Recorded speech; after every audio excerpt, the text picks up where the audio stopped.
dominant player. Does this signal a new economic order where, as our next guest sees it, the center of gravity is shifting to Asia? Joining us now from Kent, Connecticut, is the man instrumental in opening up China to the West at the very height of the Cold War, former Secretary of State Henry Kissinger. Good morning to you, sir. Thank you so much for joining us.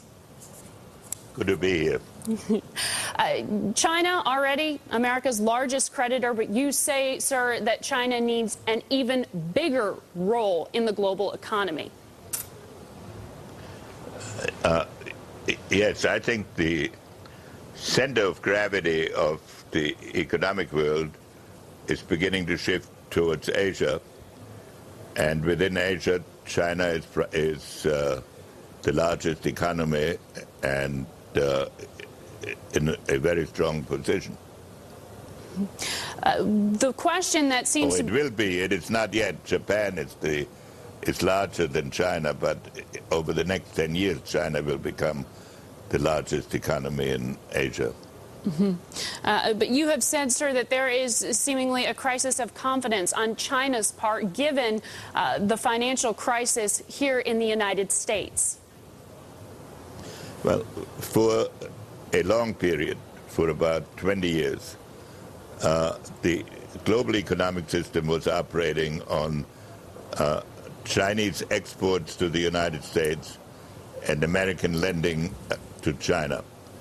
And that was one of the major fuels for the global economy. Now the economic crisis in the world, and particularly in the Western world, has created a situation in which the exports of China have fallen sharply as a result of the crisis, and the investments of America in China are raising questions in the Chinese mind of the value of our currency and of the evolution of our economy. So inevitably, the economic relationship between the United States and China will have to undergo a transformation. But I still think it will be very positive, and it will be the most important element in the world economy and the world political situation. All I was pointing out is that it will change. Does that change also require a shift away from the U.S. dollar as the world's reserve currency? Well, a number of Chinese economists and many of the Chinese leaders are talking about two things. One, that the global financial system should not be determined primarily by one country, which has been importantly the case over the past decades. And secondly, that conceivably a new, an alternative or a companion currency to the dollar will be created, built around the Chinese currency. But in any event, that will be several years down the road, because to do that, the Chinese currency would have to become convertible, which it is not yet. When you're talking about this really sort of unprecedented leverage that China has in the global economy, the shift in trade, how much of a political shift needs to happen in terms of the interaction between the U.S. and China?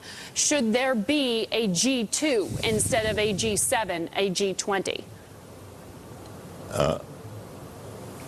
My basic point has been that what was an automatic economic relationship will now have to be supplemented and to some extent replaced by a deliberate political relationship. The G2 idea that the United States and China should, between them, set the standards and the criteria for the world, I think goes too far, because that will unite all the other countries in some attempt to break it up. It's important for China and the United States to have a very close relationship. And what I'm thinking of is that in the 50s, we created a institutional structure in the Atlantic that tied Europe and the United States closely together in decision making. Now we need some sort of institutional structure for the Pacific. In the 50s, in Europe, that was primarily or initially military. In the Pacific, it has to be a combination of economic and political, and I believe that that is a great opportunity for the current administration, and I'm reasonably sure that they look at it the same way. All right. Thank you so much, former Secretary of State Dr. Henry Kissinger, joining us live from his home in Kent, Connecticut, to discuss the gravity shift that he sees taking place right now towards Asia and the rebalancing of economic and political relationships that needs to happen as a result.